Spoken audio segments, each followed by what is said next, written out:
Good evening. My name is Aaliyah Monroe, and today I'll be talking about the stigma around mental health and why we should stop it.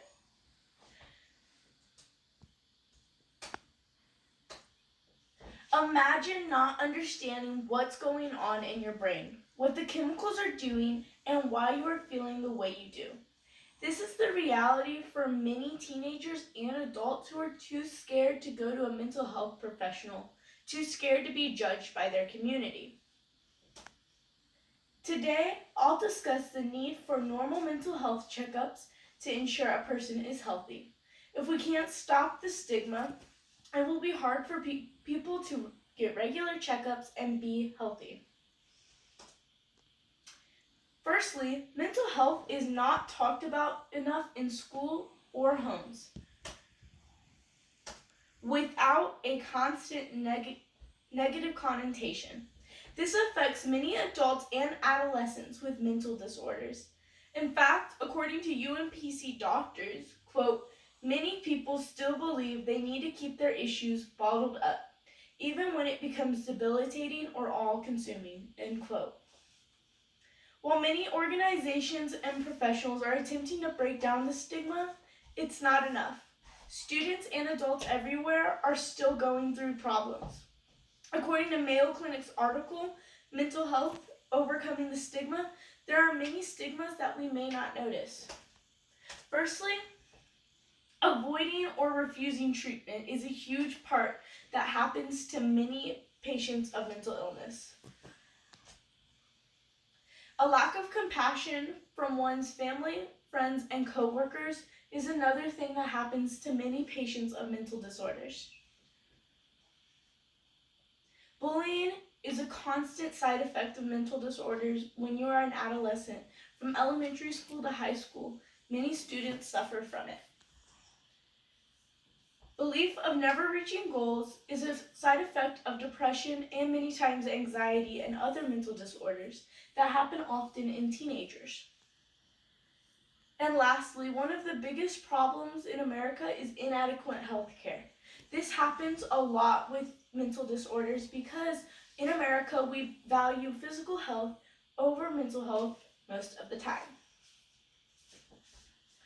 Mental illnesses affect nearly everyone directly or indirectly. In fact, in adults, according to CBS's news website, 47.6 million experienced mental health issues in the last year. That's about 1 in 5.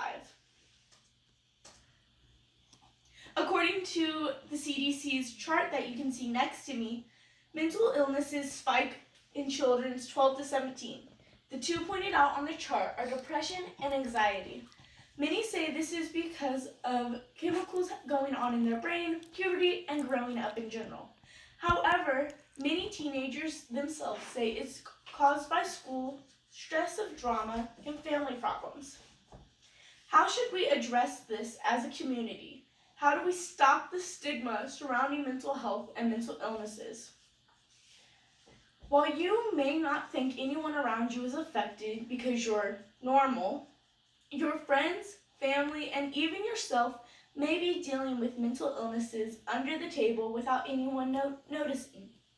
Without your help and the community's help, they will be trapped in a constant stigma that may leave them hating themselves.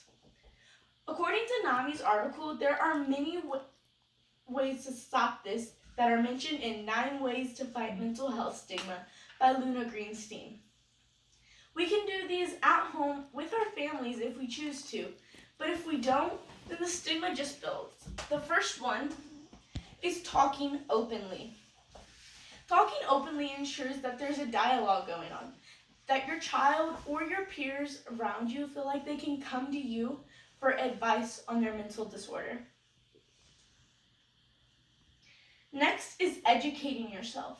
Attempting to educate yourself is important when wanting to have a dialogue, so it goes hand in hand with talking openly.